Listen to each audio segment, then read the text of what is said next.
पानी के अंदर रहने वाले जानवरों में माना जाता है कि शार्क डॉल्फिन से डरती है। डॉल्फिन के सामने आते ही शार्क वहां से तेजी से तैरकर भाग जाती है और खासकर इनमें भी ग्रैम्पस डॉल्फिन्स की ऐसी नस्ल होती है जिनसे शार्क सबसे ज्यादा डरती है।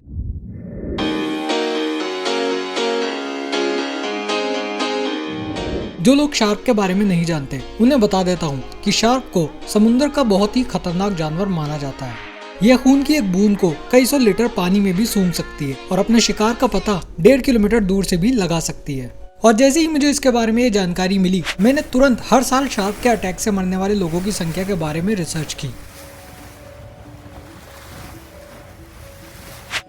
तब मुझे पता चला कि अमेरिका में हर साल शार्क के अटैक से लगभग 1 इंसान मर जाता है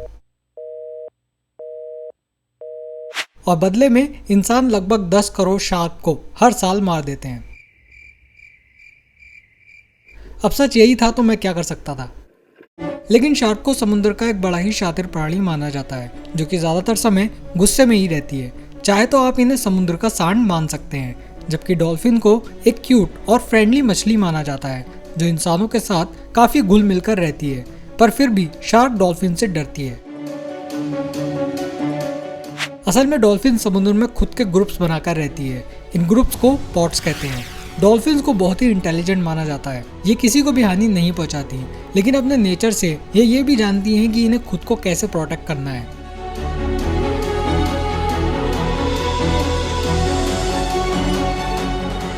जब भी डॉल्फिन किसी गुस्सैल शार्क को देखती हैं, तो ये इन्हें देखते ही इन पर हमला कर देती हैं। शायद डॉल्फिन भी शार्क के नेचर को अच्छी तरह से जानती है और इसीलिए जब भी शार्क गलती से भी इनके ग्रुप के पास पहुंच जाती है तो ये इन्हें देखकर ही वहां से तैरकर भाग जाती है।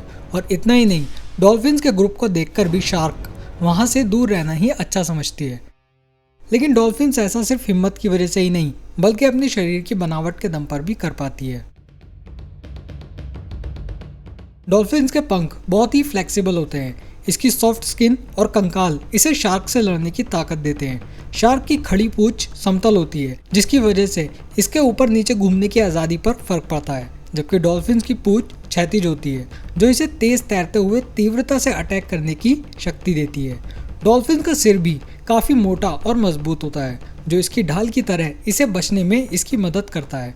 डॉल्फिन शार्क पर अटैक करते समय इनके सबसे सॉफ्ट पार्ट पेट की टोटी पर भी अटैक कर सकती है, जिससे शार्क को एक गहरा जख्म भी मिल सकता है। डॉल्फिन के ग्रुप में मौजूद सभी मछलियां एक दूसरे का बचाव शार्क से करती हैं। इस लड़ाई में शार्क के गलफड़े तक डैमेज हो सकते हैं, जिससे शार्क की जान तक जा सकती है। मतलब भले ही डॉल्फिन्स कितनी ही क्यूट होती है, लेकिन ये इतनी चालाक भी होती है कि इस लड़ाई में ये शार्क के पेट पर वार करने से पहले इसके गलफड़ों पर सबसे पहले वार करती है।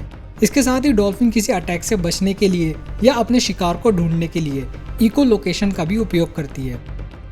एक तरफ डॉल्फिन की इतनी सारी खूबियाँ होती है तो वही दूसरी तरफ शार्क अकेले ही समुद्र में सफ़र किया करती है, जो इसे डॉल्फिन से डरने की एक सबसे बड़ी वजह देता है।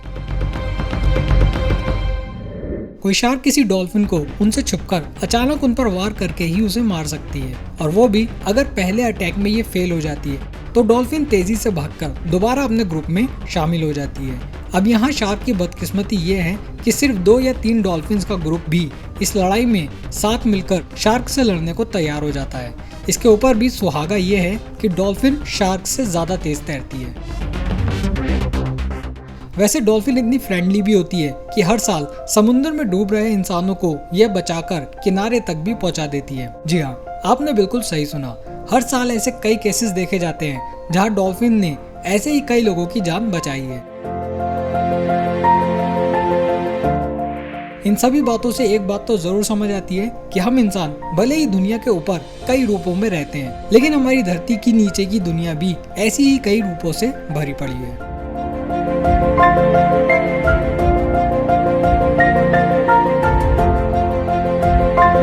सो गाइस, इस वीडियो में इतना ही। आई होप कि आपको ये वीडियो ज़रूर पसंद आई होगी। अगर आपको ये वीडियो पसंद आई है तो जैसी आपकी मर्जी, मैं मिलता हूँ आपसे नेक्स्ट वीडियो में कुछ ऐसा ही इंटरेस्टिंग लेकर।